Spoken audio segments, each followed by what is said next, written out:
Namun PT Aquafarm membantah tebaran pakan memicu kerusakan kualitas air Danau Toba. Bahkan menurut Johnson Hutajalu, tidak ada satupun pakan ikan yang tenggelam dalam air. PT Aquafarm sangat peduli terhadap lingkungan. Karena produk yang dikeluarkan ini yang menikmati itu dunia Eropa maupun Amerika. Kita ekspor di Eropa dan di Amerika. Jadi banyak beberapa elemen yang harus disesuaikan karena kita mengikuti standar. Artinya mereka akan menolak apabila standar yang mereka inginkan tidak sesuai dengan harapan mereka. Bukan jumlah sedikit tebaran pakan yang harus tersedia untuk budidaya ikan dalam keramba.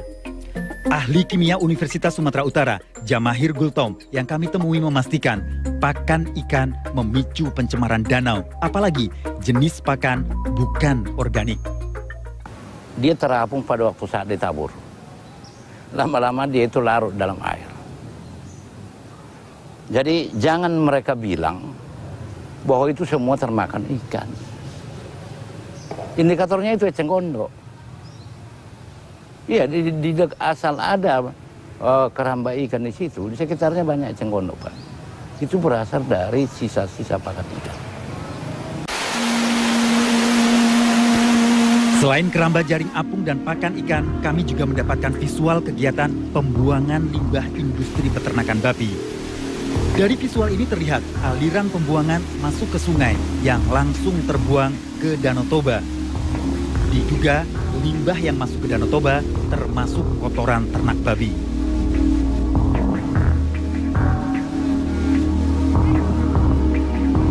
Limbah dari peternakan babi PT Allegrindo biasanya dibuang pada malam hari. Untuk memastikan pengolahan limbah ternak babi, kami mendatangi PT Allegrindo Nusantara di kawasan Tiga Runggu, Simalungun. Perusahaan ini lokasinya di atas perbukitan, di mana bagian belakang lereng ke tepian Danau Toba. PT Allegrindo merupakan perusahaan peternakan babi terbesar di wilayah Sumatera. Berdiri sejak tahun 1995, dengan jumlah ternak 40.000 ekor babi. Diperkirakan jumlah kotoran dari 40.000 ekor babi setiap hari mencapai 1.200 ton. Dari Pak Yanto tetap ya. Saat kami mendatangi lokasi peternakan, petugas keamanan PT Allegrindo meminta kami melapor ke kantor pusat yang berada di Kota Medan.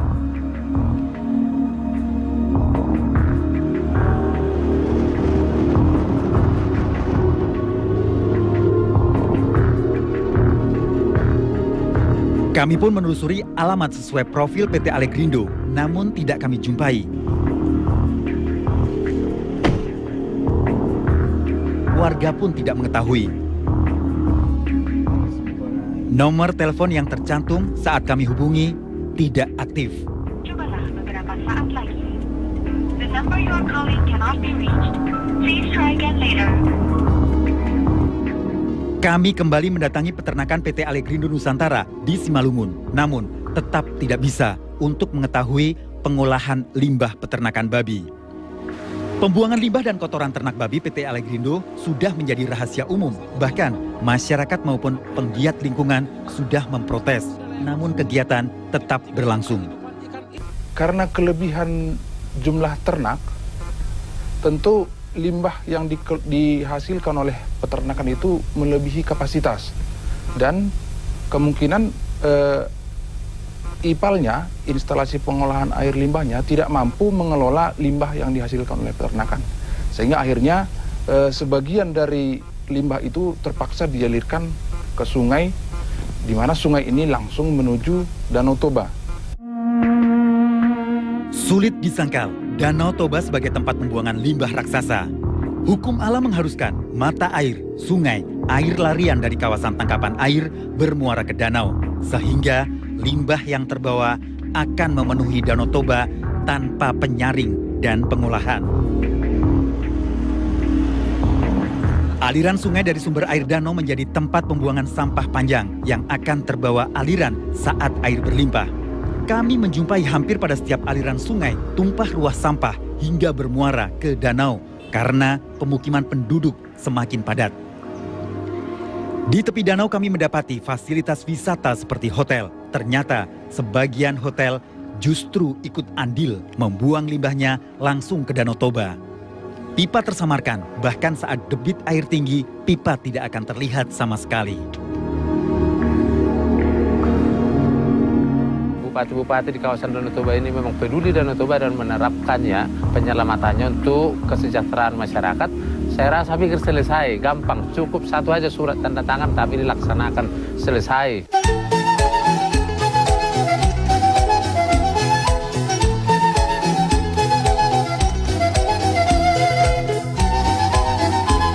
Air Danau Toba yang jernih dan tenang memiliki kedalaman hingga 500 meter. Sejak dulu memiliki potensi perikanan tangkap yang menjadi sumber kehidupan masyarakat.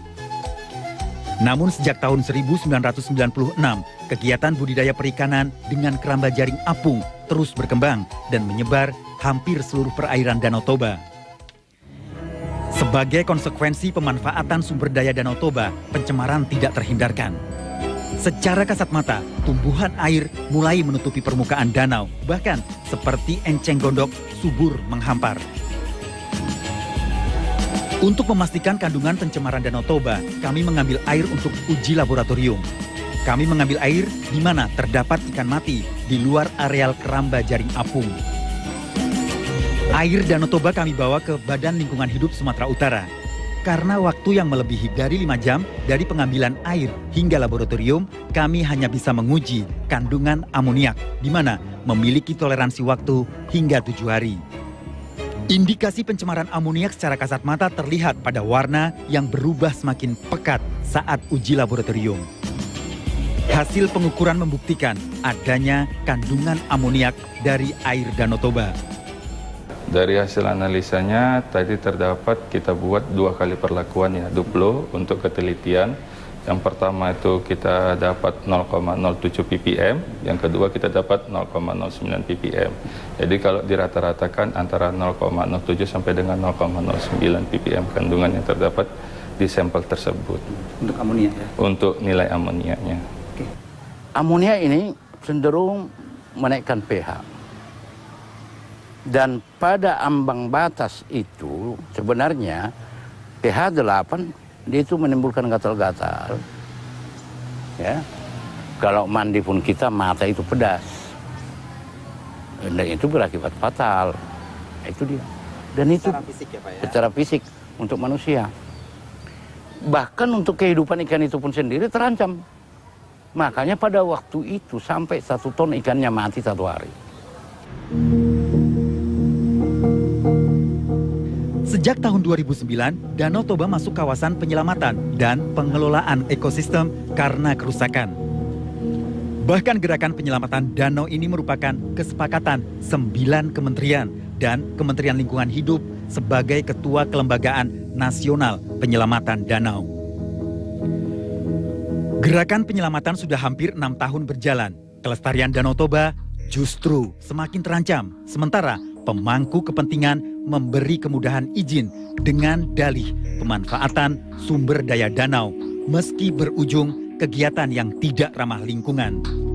Sementara kondisi antar lembaga ternyata masih terkendala dalam upaya penyelamatan Danau Toba.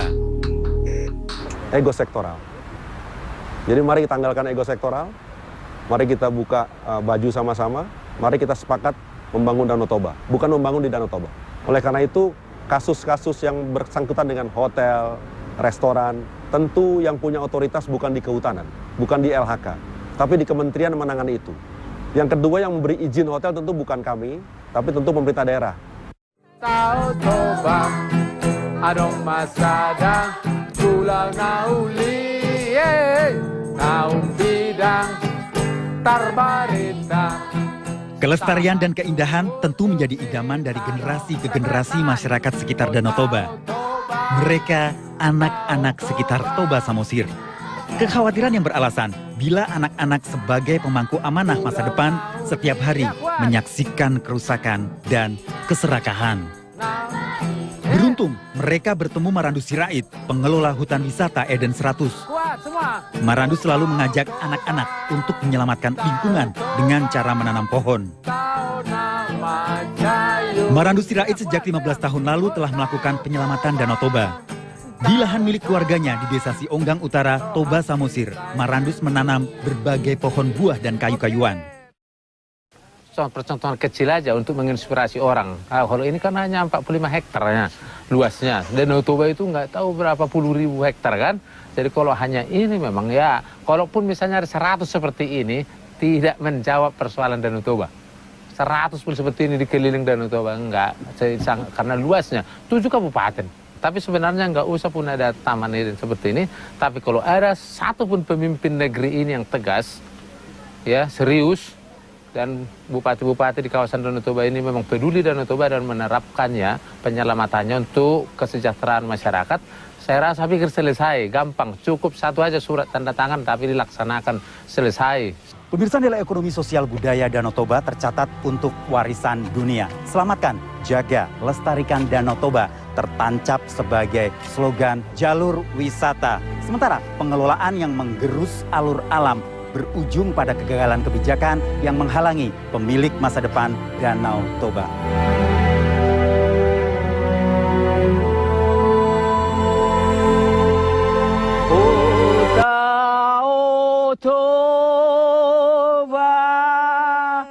Rajani Sudenatao.